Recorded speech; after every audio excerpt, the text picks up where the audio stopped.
Moscow uses migrants as its weapon in a hybrid war against Western democracies. After the start of Russia's full-scale invasion of Ukraine, Finland experienced this Kremlin tactic. At the end of 2023, after some 1,300 illegal migrants tried to enter the country from Russia, including those from Syria and Somalia, Finland closed all border crossings with the Federation. Now, because of the threat of a new migrant wave from Russia, Helsinki is stepping up border security measures.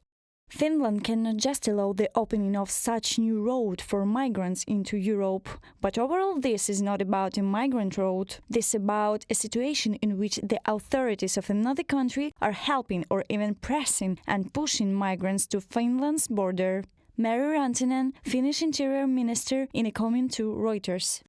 Another direction that the Kremlin is actively using is Belarus. Lukashenko's regime provoked a migration crisis on Belarus's border with the European Union back in the spring 2021. Illegals from Iraq, Syria and Afghanistan tried to enter the territory of Lithuania, Latvia and Poland. The presidents of the Baltic states accused Minsk of hybrid aggression.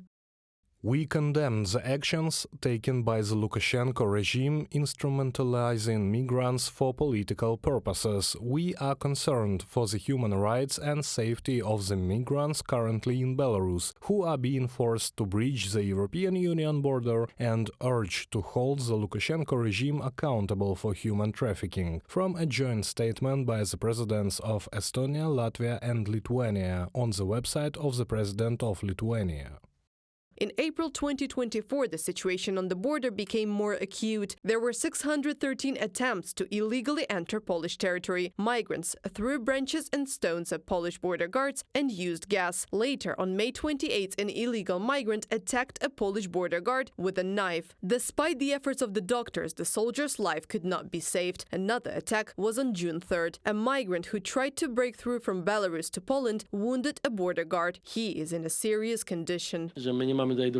We are not dealing here with asylum seekers. We are dealing with a coordinated, very careful operation on many levels to violate the Polish border and attempt to destabilize the situation in the country. It is no coincidence that this aggression is increasing more and more, because we are not talking about some kind of assistance to migrants from Russia or Belarus, but about the organization of a hybrid war destabilizing the Polish state and, in fact, the whole of Europe. Warsaw demanded that Minsk stops provocations at the border and extradites the suspect of the murder. The Belarusian Foreign Ministry said that they had received the note and would consider it, quote, taking into account all the circumstances. However, an official representative of the Belarusian Foreign Ministry directly stated Warsaw's diplomatic protest will not affect the solution of the problem. According to the Polish Foreign Ministry, 90% of those detained during the attempts to illegally cross the border from Belarus to Poland have Russian visas.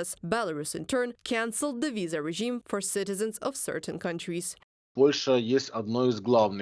Poland is one of the main targets because it is the most vulnerable point or section of NATO is the Suwalki corridor, and it is precisely around this point that these migrant attacks and attempts to get into the territory of Poland take place, and we see that this is frequently accompanied by various types of attacks. In particular, it is connected with the fact that this country plays one of the most important roles in helping Ukraine.